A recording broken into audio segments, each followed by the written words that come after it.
तो hello dear students, कैसे हो? आपकी पढ़ाई बहुत अच्छी चल रही है। तो हम इस वीडियो में जो भी चैप्टर नंबर 11 है क्लास 10 साइंस का, उसको हम करने वाले हैं human I and colourful world का। तो हम वीडियो के स्टार्ट करते हैं बिना टाइम वेस्ट किए।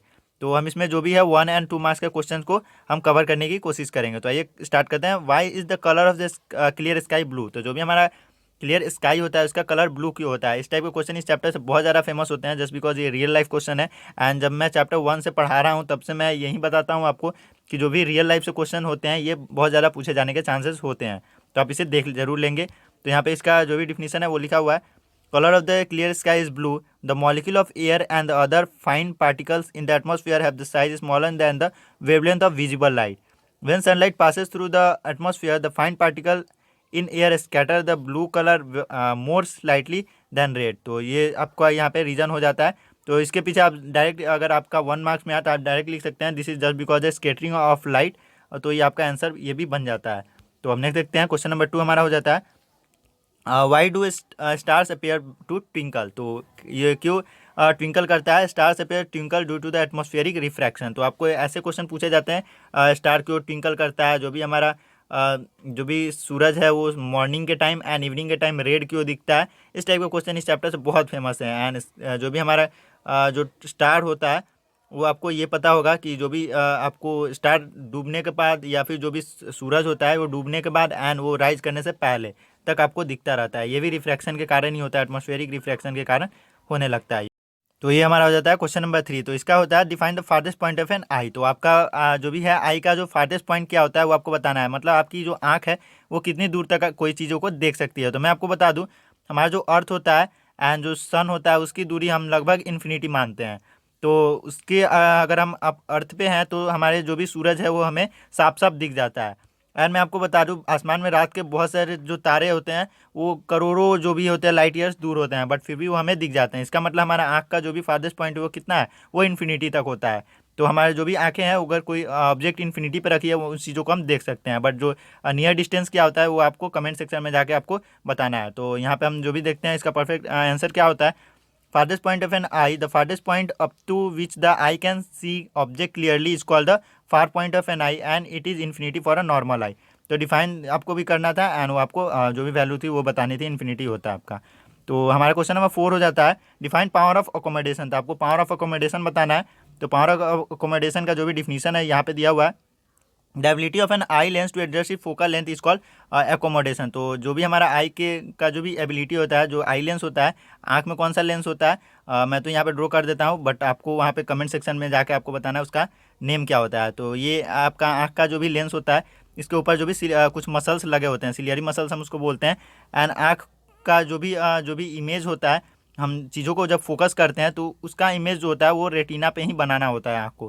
क्योंकि अगर आप देखेंगे 1/u जो भी हमारा वैल्यू है, जो भी न्यूमेरिकल वैल्यू पे जाते हैं तो 1/u plus 1/v is equal to 1/f। तो यहाँ पे हमारा u हमेशा जो भी इमेज डिस्टेंस होता है ये बदलता रहता है, बट ये जो v है रेटिना हमारा फिक्स है, एक जगह पे ही होता है। तो आपको या तो फोकल लेंथ को बदलना पड़ेगा तभी आपका ये जो u है ये आपको साफ साफ क्लियर दिखेगा। होप आपको ये चीज़ें, तो मुझे पता है आपको समझ में नहीं आई ही होगी जस्ट बिकॉज ये अपर लेवल की चीज़ें होगी, बट मैं आपको बता दूँ कि भी आँख की जो एबिलिटी होती है लेंस की चीज़ों को रेटिना पे ही इमेज बनाने की, उस प्रॉपर्टी को हम बोलते हैं अकोमोडेशन। अगर ये प्रॉपर्टी नहीं होती तो हम चीज़ों को क्लियर नहीं दे सकते। एक फिक्स दूरी होती जिस पे ही हम कोई चीज़ों को क्लियर देख सकते थे। बट यहाँ पे हम जो भी हमारे जो नियर डिस्टेंस है मैं नहीं बताऊंगा जस्ट बिकॉज वो आपको कमेंट में जाकर बताना है। जो आपका नियर जो डिस्टेंस है उससे एंड इन्फिनिटी तक के बीच के आप किसी भी चीज़ को क्लियरली देख सकते हैं जस्ट बिकॉज दिस अकोमोडेशन। तो हम नेक्स्ट देखते हैं क्वेश्चन नंबर हमारा 5। Define the least distance of distinct vision. तो यहाँ पे ये चीज़ें दे दी गई है। तो least distance of distinct vision मैं इसको कट कर देता हूँ। Minimum distance at which an object can be seen distinctly without any strain from the normal eye. तो बिना स्ट्रेन के कोई चीज़ों को हम देख सकते हैं, उस डिस्टेंस पे हम उसको क्या बोलते हैं, डिस्टिंक्ट विजन बोलते हैं। तो ये आपका जितना होता है आप देख लेंगे यहाँ पे। ठीक है, हम नेक्स्ट क्वेश्चन देखते हैं। क्वेश्चन नंबर हमारा 6 हो जाता है डिफाइन टिंडल इफेक्ट। आपको टिंडल इफेक्ट को डिफाइन करना है। तो जो लोग गांव जैसे एरिया में रहते हैं उन्हें पता ही होगा टिंडल इफेक्ट क्या होता है, बस शहर वाले को लिए मैं बता दूं। आई थिंक ये यहाँ भी देखने को मिलता है जस्ट बिकॉज जो भी हमारी विंडोज़ होती है वहाँ से जब लाइटें आती है तो जो भी एटमॉस्फेयर में जो भी पार्टिकल्स होते हैं, धूल, इससे होकर जब लाइट गुजरती है तो हमें लाइट का जो भी पथ है वो साफ साफ दिखने लगता है। या फिर अगर आप किसी रूम में बैठे हैं तो वहाँ पे आप सारे खिड़की बल्ब सारे बंद कर दें, अंधेरा क्रिएट कर दें एंड मोबाइल का टॉर्च जलाएं तो आपको यहाँ पे कुछ लाइट का जो भी पथ है वो दिखेगा आपको, तो उसे हम बोलते हैं टिंडल इफेक्ट। बट ये अगर आप स्पेस में चले जाएँ तो आपको वहाँ पे एकदम अंधेरा दिखेगा, जस्ट बिकॉज वहाँ पे कोई पार्टिकल नहीं है हमारे आसपास वहाँ पे वैक्यूम में, तो इसलिए हमें वहाँ पे टिंडल इफेक्ट देखने को नहीं मिलता है, चारों तरफ अंधेरा मिलता है। बट यहीं पे अगर आप अर्थ की बात करें तो यहाँ पे धूल के कारण, इस सब चीज़ों के कारण आपको लाइट देखने को मिल जाता है। तो देखते हैं हम यहाँ पे, the phenomena of scattering of light by colliding particles gives rise to Tyndall effect. Tyndall effect can be observe when sunlight passes through a canopy of a dense forest. Here tiny droplet is mist scatter light. तो यहाँ पे आपको बता दी गई है, forest से भी जब अगर लाइट आती है तो आपको दिख जाएगा, वो आपके एनसीईआरटी में दिया हुआ है। तो नहीं देखते हैं, क्वेश्चन नंबर हमारा 7 हो जाता है, डिफाइन एटमॉस्फेरिक रिफ्रैक्शन। तो आपको रिफ्रैक्शन यहाँ पे देखना है, तो ध्यान देंगे यहाँ पे एटमॉस्फेरिक रिफ्रैक्शन की बात की जा रही है। तो यहाँ पर हमारा हो जाता है atmospheric refraction, if physical condition of the refracting medium air are not stationary the apparent position of the object fluctuate. तो जो भी आपका अपेरेंट पोजीशन का मतलब ये होता है, सपोज यहाँ पे कोई स्टार है एंड यहाँ पे अगर हम अर्थ ले लेते हैं, यहाँ पे अर्थ ले लेते हैं, यहाँ पे कोई स्टार है, तो उसकी जो भी हमारे एटमॉस्फेयर से होकर जब लाइट गुजरती है तो वो कभी या तो कभी इमेज यहाँ बनेगी, कभी इमेज यहाँ बनेगी, कभी इमेज यहाँ बनेगी। तो यहाँ वाले आदमी को ये ऑब्जेक्ट यहाँ दिखेगा, यहाँ वाले आदमी को ऑब्जेक्ट यहाँ दिखेगा एंड यहाँ वाले को कुछ यहाँ की तरफ दिखेगा, जस्ट बिकॉज इसे हैं अपेरेंट पोजीशन हम बोलते हैं। तो ये हमारा फ्लक्चुएट करता रहता है, उसे हम एटमॉस्फेरिक रिफ्रैक्शन के कारण ही होता है।